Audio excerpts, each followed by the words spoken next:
siguro hindi naman dapat umabot yun.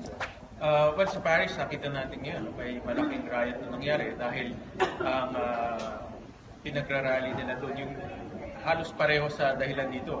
Yung dagdag excise tax on fuel sa kanila, halos 3 na yung namatay doon sa riots. I don't think that will happen here in our country.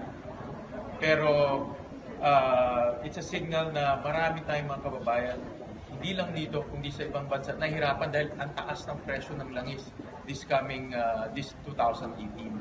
So, buong mundo nahihirapan at in fact, Paris is a advanced country, mas mayaman yan sa atin, pero sila rin ay naramdaman nila yung pagtaas ng presyo. Dito pa sa atin na mas developing tayo, mas maraming mahirap, mas higit naramdaman ng mga kababayan natin yung mabilis na pagtaas ng presyo.